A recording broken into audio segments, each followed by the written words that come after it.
fractured spine, and no care for my husband. Was I wrong for calling him an AH? I had a terrible accident today, and I'm not sure if I overreacted or if I'm right to be upset. This morning, I slipped on some stairs outside while carrying groceries. I ended up falling pretty hard, and it caused a serious injury to my spine. I was in so much pain I could barely move. Thankfully, my husband was there and immediately took me to the emergency room. He took me and our kids, and we spent hours in the ER. It was a long, painful ordeal, and I felt completely helpless. After waiting for what felt like forever, I finally got the diagnosis, a sacrum fracture. It was a huge relief to know what was causing the pain, but I was in agony and physically drained. It was around 8 p.m. when my mother-in-law came to pick me up from the hospital, and she brought me home. When we got home, mother-in-law gave my husband some instructions. Give me a heat pack and go to the pharmacy to pick up my pain medication.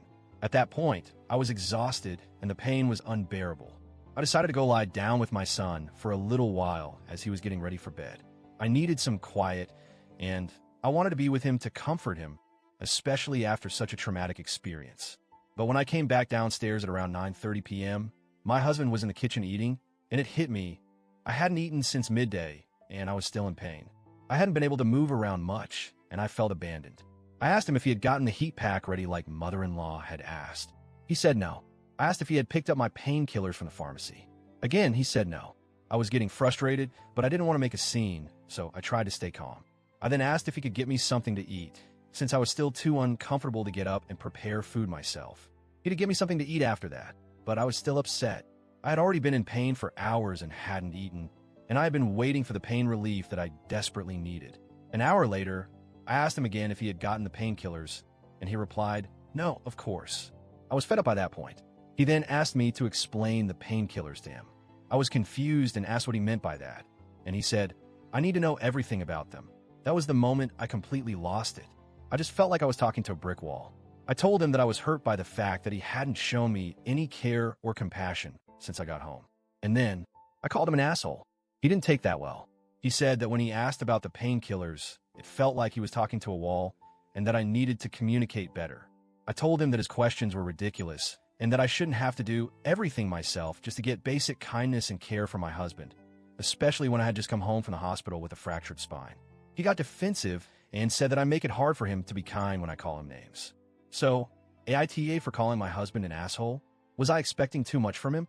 Is it unreasonable to expect him to be proactive in getting the things his own mother told him to do, like getting the heat pack and picking up my prescription painkillers without me needing to follow up with him multiple times?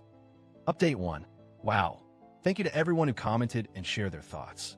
I was really surprised by how many responses I got, and I've taken some time to reflect on the situation and read through all your advice. First, I want to clarify a few things. I'm not usually one to call names or get confrontational. I try to communicate calmly and kindly, but I was really caught off guard by my husband's behavior. I understand that we all have moments where we aren't at our best, but I felt like this was a situation that required some immediate action and care, especially since I was in so much pain. A lot of you pointed out that calling him an asshole might not have been the best way to handle the situation. And I agree. Looking back, I probably should have approached him differently. The frustration was building up, and in that moment, I just snapped. I realize now that calling him names didn't help the situation at all. In hindsight, it seems like there was a breakdown in communication between us. I wanted him to take the initiative and show care, but he didn't, and instead of asking him for help in a calm way, I ended up insulting him. That wasn't fair to him, especially because he likely didn't realize how much I was hurting emotionally as well as physically. A lot of people also pointed out that the issue might not be about me asking for help, but more about how we both handle stress and crisis situations. I do have a tendency to expect others to read my mind, and I think I expected my husband to just know what needed to be done. However, it's clear now that I need to communicate more clearly and give him more specific instructions, especially when it comes to things like this. I can't just assume he'll know what to do or that he'll naturally prioritize my needs without me being explicit. One thing I learned from your comments is that this situation might be an opportunity for us to have a serious talk about our expectations and how we can better support each other in tough situations. I'm not trying to attack him, but I do want him to be more aware of how I'm feeling when something major happens. He is usually very supportive, but this particular moment was one where I really needed him to step up, and I felt like he didn't.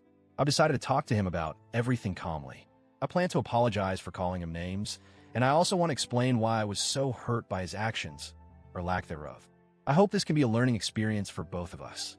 I'll update again after I've had the conversation with him. Thanks again for all the advice and kind words. Update 2. Hey everyone, thanks so much for your patience in waiting for an update. After reading all your comments and taking some time to cool down, I finally sat down with my husband and had a long conversation about the situation. I started by apologizing for calling him an asshole. I told him that I know it wasn't the best way to handle things, and that I regretted letting my frustration take over. I explained that I wasn't angry at him as a person, but that I was in so much pain, physically and emotionally, that I didn't know how to communicate properly. I let him know that I felt abandoned and hurt by the fact that he didn't take action when I needed help.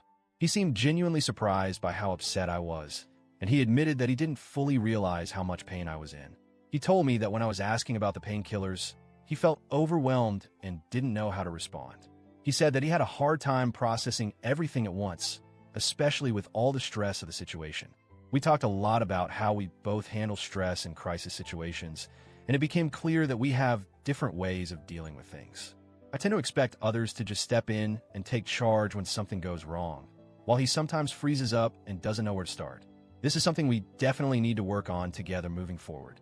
We both agreed that communication needs to improve and that we need to have clearer expectations for each other in times of stress. I told him that I would be more specific about what I need in the future, and he promised to try to be more proactive when it comes to helping me in situations like this. After we had our talk, we were both able to get on the same page, and I felt a lot better. I'm still in pain, and it's going to take time for me to heal, but I'm glad that we're making progress in how we communicate and support each other. Thanks again to everyone who commented. I really appreciate all the advice and understanding. Update 3. It's been a few weeks now, and I wanted to update everyone on how things have been going. I'm still recovering from the injury, and while the pain isn't as bad as it was initially, I'm taking things slow. As for my relationship with my husband, things have improved significantly since the conversation we had. We've both been putting in more effort to communicate openly about our needs, and I've noticed that he's been more proactive in helping me with things. He's been much more attentive, and I can tell that he's trying harder to make sure I'm comfortable and supported during my recovery. It's not perfect, but we're working on it. We've also agreed that if something major happens again in the future, we'll have a clearer plan for how to handle it and support each other better. I'm really glad we were able to talk things through and get to a better place. Thanks again to everyone who offered advice and support. You've all helped me more than you know.